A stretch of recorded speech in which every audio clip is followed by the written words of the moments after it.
Mommy. Mister. When's Daddy gonna be here? Daddy will be here soon, dear. He'll be here soon. I won't see him yet. When's he gonna be here? He'll be here soon. When's he gonna be here?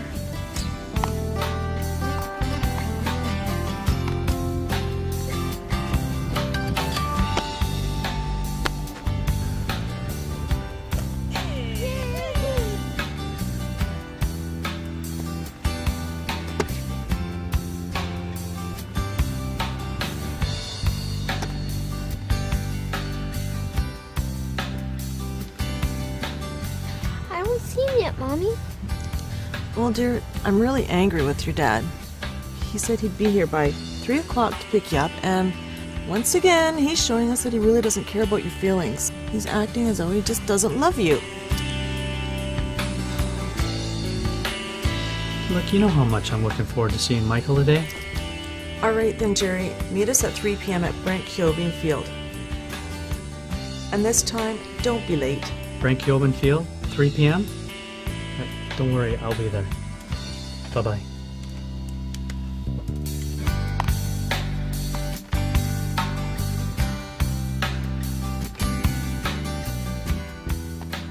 Hello, my name is Theo Boer. I'm the Executive Director of the Nanaimo Men's Resource Center. The scene that you just witnessed is an example of a behavior called parental alienation. Parental alienation occurs when one parent, knowingly or unknowingly, turns their children against the other parent. And I'm Carmen Barkley, child care consultant and owner of a go-between service providing supervised access.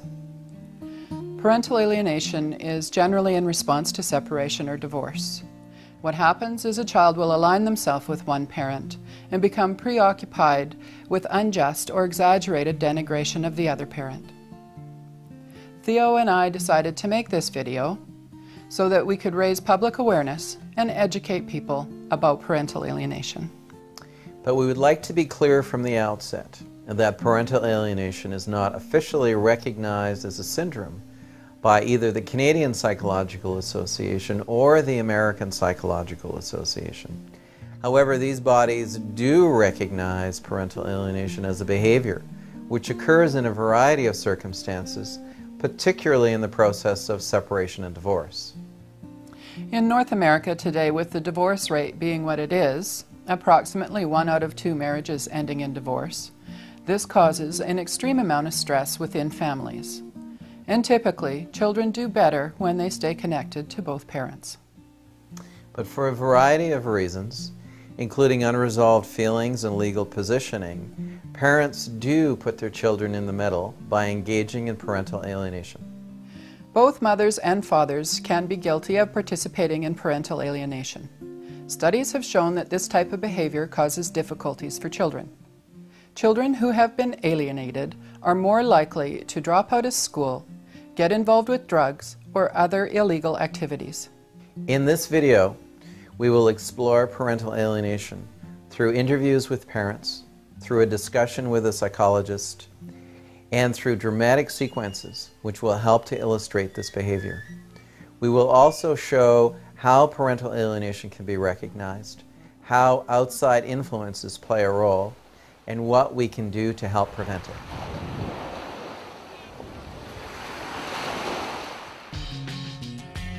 First, we thought we'd talk to a psychologist who has over 20 years of experience doing assessments and reports related to family issues. Dr. Larry Waterman will explain the components of parental alienation from a clinical perspective. In its extreme form, parental alienation happens when one parent, out of frustration, bitterness, hurt, or anger, consciously or unconsciously aligns the children to his or her side. Then, after brainwashing the children, the same parent campaigns with the children to destroy their relationship with the other parent. There are 8 parental alienation components which may or may not be present in every situation. The first component is the most basic. The child is aligned with the alienating parent in a campaign of denigration and hatred against the target parent, with the child making active contributions. When it first starts, parental alienation is very hard to identify. When marriages first break up, There are all kinds of stresses which often bring out some very angry or unusual behavior on the part of the parents. This is to be expected. But if these destructive activities continue, we start to see behaviors that are more typical of parental alienation. As the years go by, the child becomes more and more distant and withdrawn from one parent, having sided with the alienating parent because of the ongoing campaign of continuing hatred and denigration toward the target parent. Healthier parents are able to keep the needs of the children foremost in spite of their divorce process. So Larry, tell me, how would you be able to tell if a child was participating in this campaign of denigration? Well, the child could participate in the alienation by asking the custodial parent to tell the target parent that they don't want to see them on a weekend on which they're scheduled to see that particular parent. It must be absolutely devastating for the parent that's being targeted. Yes, it can be very upsetting, and it's also very unjust, especially when there's no justification for the child's decision. The second component of parental alienation can be identified when rationalizations for depreciating the target parent are weak, frivolous, or absurd. For example, a child may complain that the bad parent wanted me to take out the garbage or took me to Disneyland when I didn't want to go. The child may be unable to provide good reasons for this stance or may provide reasons that they can't explain or even understand when asked. At the Men's Center in Nanaimo, I've heard so many parents complain about the absurd reasons why their kids don't want to spend time with them. The level of hostility seems totally incompatible with the kinds of accusations being made. I imagine it can be very hurtful and confusing for the targeted parent. You're absolutely right. When I'm interviewing a child, they'll often tell me that they hate the targeted parent. Then we sit and watch a video of them playing and hugging and kissing that same parent. But they deny that they're really having fun. It can be quite ridiculous when the evidence is so clearly contradictory to what the child's behavior is demonstrating.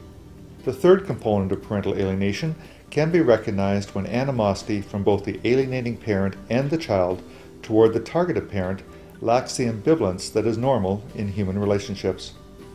Often, children will not recognize any positive aspects in the target parent or any negative aspects in the loved parent. There seems to be nothing at all that they like about one parent and they totally reject them. This is not a natural reaction unless there's been proven abuse or neglect of the child by the target parent. These extreme reactions that we're talking about happen when there has been no abuse or neglect. It's typical for most children that there will be things that they like and dislike about each parent. It sounds as in this situation it's very black and white for them, like when they say that they love one parent and hate the other.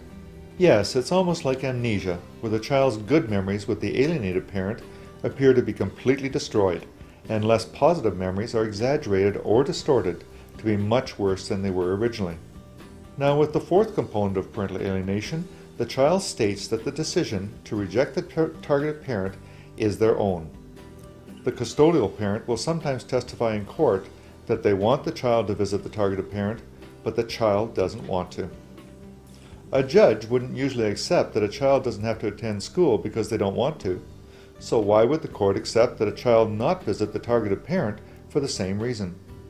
In fact, it's a red flag for me if the alienating parent says that it's not fair to make a child do something like visit the targeted parent if the child doesn't want to.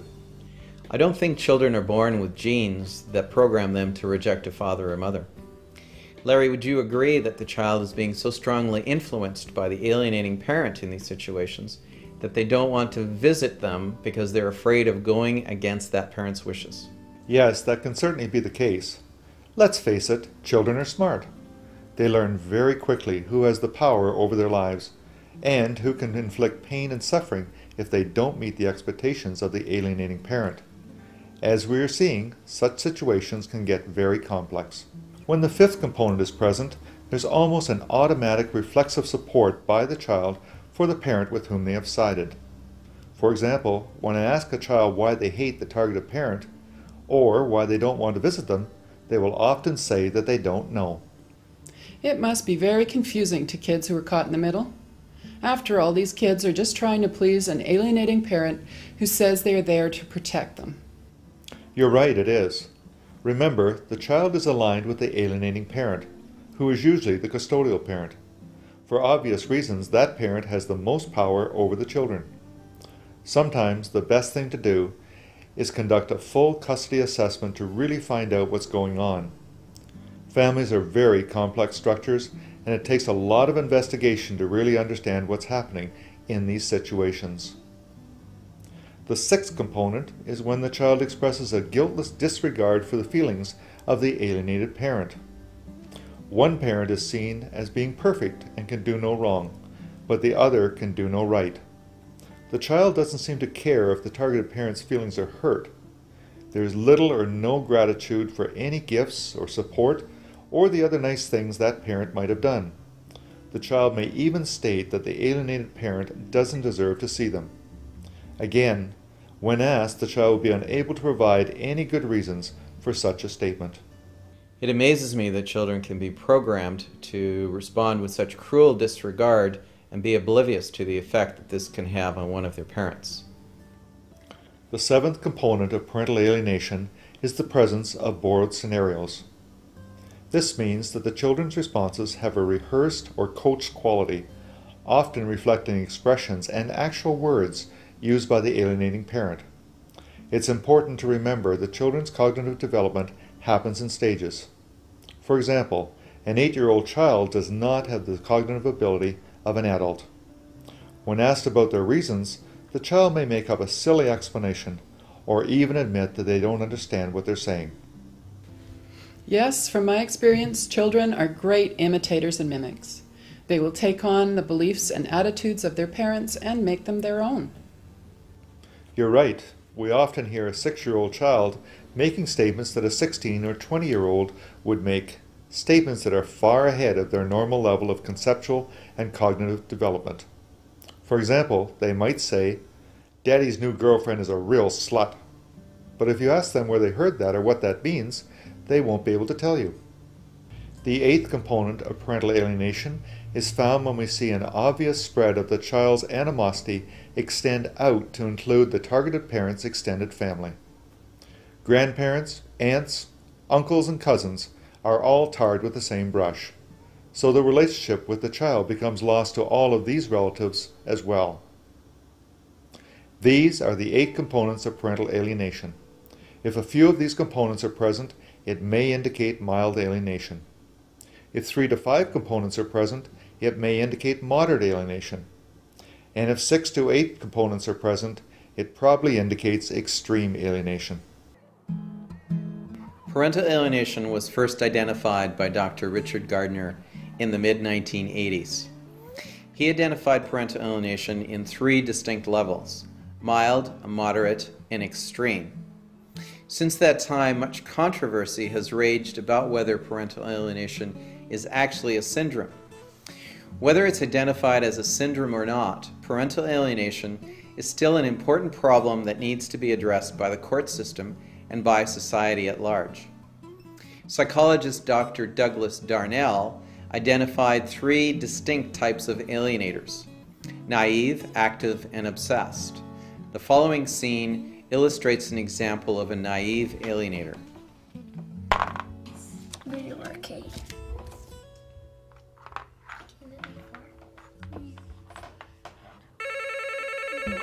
Don't answer the phone. Please leave a message. Hi, Jory. Hi, Tom. This is Mom. I just wanted to talk to you for a minute. I'm looking forward. Remember, kids, I told you not to answer the phone when Mommy calls. It's not a good time.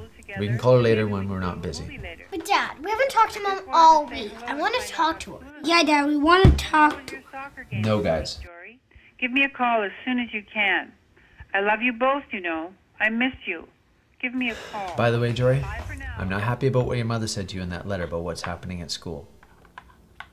The previous scene is a good example of a naive form of alienating. Parents should not limit access between the child and the other parent. Most divorced parents do participate in some sort of naive form of alienation. However, they recognize the importance of the child spending time with the other parent. And children will come to accept that their parents disagree or argue at times. The next scene is another form of parental alienation. It's the active alienator.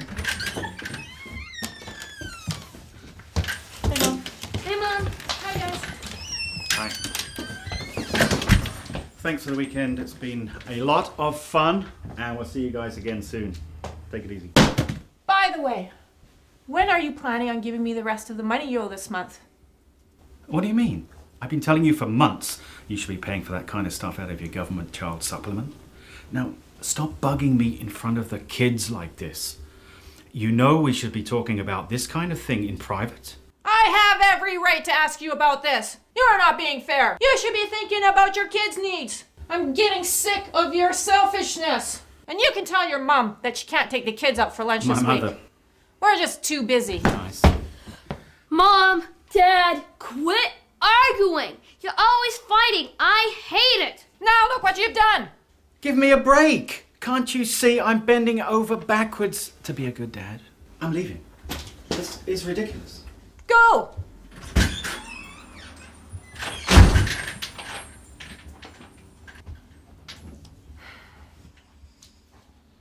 That's just what I've been telling you about your dad. He just can't control his anger. I'm really getting sick of his outbursts. In reaction to personal hurt or bitterness, the parent who is an active alienator will often lash out against the other parent in front of the children.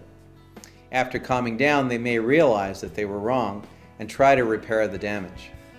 Nevertheless, these parents continue to be passively rigid and uncooperative with the other parent. In the next scene, we look at a more extreme example of parental alienation, the obsessed alienator. Mom, how come you're always mad at Dad all the time? I'm just so tired of your dad's annoying new girlfriend. I'm sure she's trying to turn your dad against all of us. I bet she's taking all of Dad's money. And your dad's trying to control our lives all the time. I know what's best for me and my kids. I just wish he'd moved to Timbuktu. Then we wouldn't have to put up with all of his power tripping. The horrible things that your dad does to you and me all the time to make our lives miserable just keeps me thinking that he never did love me, and he never really loved his kids. Sometimes I wonder if he even really wanted to have kids. Mom, do we have to visit Dad this Christmas? I really don't want to. The obsessed alienator is a parent with a cause, to align the child to his or her side and campaign against the targeted parent to destroy whatever relationship may be left. Many children are now growing up without their dads. Most alienated parents are fathers, due to the courts awarding custody to mothers about 9-1. Unfortunately, because of parental alienation and other factors, we are creating a fatherless society, and the repercussions of this are just starting to impact our communities. Studies have shown that there are many negative consequences to lone parenting. The majority of lone parents are moms, and a high percentage of these moms are poor and suffer from a variety of health issues, such as more stress and higher substance abuse. The children tend to have more problems too, in the area of health, more challenges in school, and more issues around social adjustment. And of course, fathers suffer too. They experience more stress and health issues, have more problems with drugs and alcohol, depression, and suicide. Their teenage and young adult children tend to leave school early, engage in risky sexual activity and drug use, experience more unemployment, and participate in more criminal activity. And these children tend to have higher divorce rates, following in the footsteps of their parents. Alienated parents can tell us much through their own personal stories and challenges. Our first father tells us of his worries. Well, I guess for myself, as we talked earlier, I reached out and I've established a support system myself, and it's incredible how I've come a long ways. I was able to let go of a lot of anger, even a lot of resentment, because that's where you tend to want to go as a human being. Mm-hmm. But because of my established support system, I was able to let most of that go. But for our daughters, I have to be honest, I worry. I truly worry about them. So I have to be honest, I don't know what are the consequences, but I know there will be, because people react differently. Some people turn to drugs, some turn to sex, some turn to whatever other self-destructive behavior. Yeah. I know there will be some. I'm hoping as a parent that I will be able to be there and then support them and always listening to what's going on and be open enough to see, I'm hoping, but however that's going to turn, I don't know, Theo. But I am afraid for them, for their health. Our second father speaks of his frustrations in dealing with the court system. And I don't know what got said or what happened after that. And then all of a sudden the access it just stopped completely, and that's when she did the custody access evaluation and all this other stuff, and just said, I'm not going to let her come, and just put her, and the court order was there, and she just disobeyed it, and I went back to court about 3 times for that. And then maintenance enforcement was starting to step on me pretty heavily then too. So I was fighting with her for the access, and then I was fighting with them because I had a trust fund for my daughter that I set up. Instead, I said, fine, if she's not going to let me see her, and no one's going to stand up for my court order, I'm not going to obey the other end of the court order. And then that got me into a lot of trouble, taking that stand. Another parent had success in the courts, but still experienced ongoing difficulties. I knew within 14 days that my ex just cut off access and that I needed to seek legal action right away. It just was so apparent. There was no give with my ex. So I went straight into Supreme Court and started the process that lasted 1 year and 3/4. But there really was no one thing. She just stopped access, and that was it. She just said, you can't see your children. You can't see your child. Exactly, exactly. Just like that. I had no choice at all. So I knew to go right to court, and it did very little good. I mean, I got free and generous access, but it meant nothing.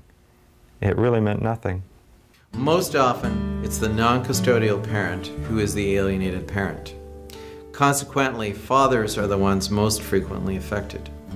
However, mothers can also be the target parent. In the following interview, a mother describes some of her experiences and feelings of loss. I have a child that I haven't seen for half of his life. I don't know him. I don't know what he likes. I don't know what he does. It's like death. Yeah, but worse. I was just driving myself crazy trying to fix it. Yeah. And I just couldn't accept that it wasn't in my control, and once I did that, at least I was able to have some peace. Yeah, peace, I guess you would call it. And I can at least think that I didn't do anything to harm them. I didn't purposely harm them. And I was going to say it's harder as a woman. I'm sure it's not harder as a woman, but it's less common as a woman. Absolutely. So other mothers tend to be very... I don't often talk about it. I don't talk about it with anybody except for my closest friends and family. Because of that very reason, people don't understand. It's not a situation that's well understood. And it's not something that has been formalized in society. It's grieving, but it is not a formalized sort of grieving. There aren't any sympathy cards. There aren't any... Nobody brings you a casserole, and says, it's just you're alone. You feel alienated. So I haven't talked about it much. Right. Yeah.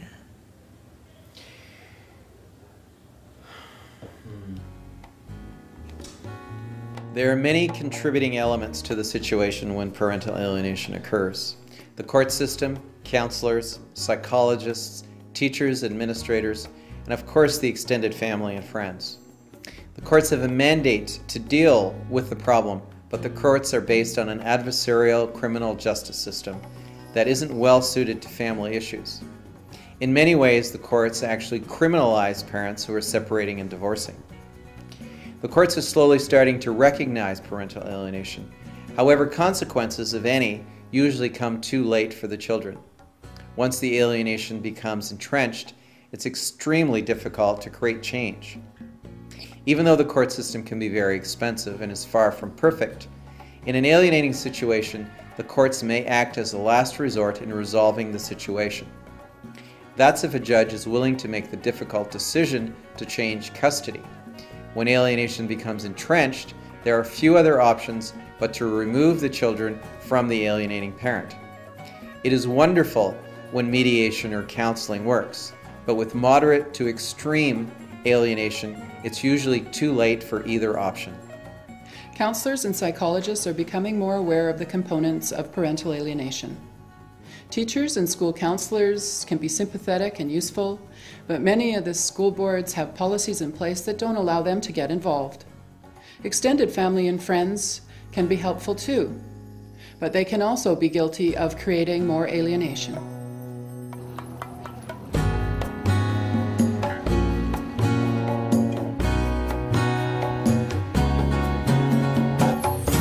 We have looked at many of the problems that occur when parental alienation happens. What are some of the solutions? Frequently, the only solution is to go back to court and ask for a new court order in favor of the target parent. Ideally, it shouldn't be in the courts at all. It would be worth considering having custody default to 50-50 parenting as a starting position. This is sometimes referred to as rebuttable joint custody. It is almost always better to have both parents involved in the child's upbringing. Important too is the ongoing education about parental alienation issues for parents and also for lawyers, judges, counselors, and teachers. Co-parenting is an important life skill. We would now like to share with you 12 commandments for parents that may help avoid parental alienation. These 12 commandments were developed by psychologist Dr. Douglas Darnell. First, never use children 12 years of age or younger to make visitation or access arrangements. Second, never suggest visitation arrangements you've not previously discussed with the other parent. Always confirm with the other parent any visitation arrangements made with children 13 or older. Third, send and return children who are clean, well-rested, and fed. Ideally, don't send or return a backpack or a suitcase full of dirty clothes. Fourth, don't use a telephone answering machine to screen calls from the other parent or limit telephone access between that parent and the children, except after the children's bedtime. Don't talk about divorce disputes with your children or allow them to hear you discussing your disputes with the other parent. Sixth, do not send messages or money with your children. Seventh, don't speak badly about the other parent or that parent's relatives, friends, or loved ones. Eighth, do not ask your children for information about the other parent's household, friends, income, or activities. Ninth, do not believe everything you hear your children say about the other parent, their relatives, or friends. 10th, don't second guess the other parent about rewards, discipline, or anything else. It's recommended that you write down agreed upon rewards and disciplinary measures. 11th, give a sympathetic ear to your children and affirm as often as necessary that you are not a referee or a mediator between your children and the other parent. 12th, when exchanging the children, have them ready to go. Be courteous. Don't honk your horn for your children to come out.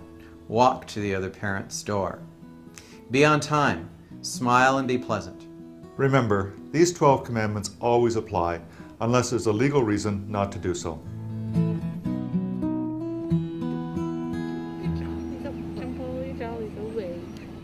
We hope that everyone watching this video will have learned something about parental alienation. We also hope that more awareness of parental alienation issues will significantly improve the lives of parents and children in divorcing families. We've looked at the components of parental alienation and how it can be recognized in both its more subtle and obvious forms. We've shown its destructive effects, and we've looked at what can be done about parental alienation through the court system and through the education of parents, lawyers, judges, counselors, and teachers. We can't change the past, but with new knowledge and wisdom, we can certainly improve the future. That would be nice. The loss of a parent causes lifelong difficulties for both the children and the parents. We hope that by watching this video it has touched you in some way, and that you can take this information and use it to positively affect the children and families during this difficult time. Thank you.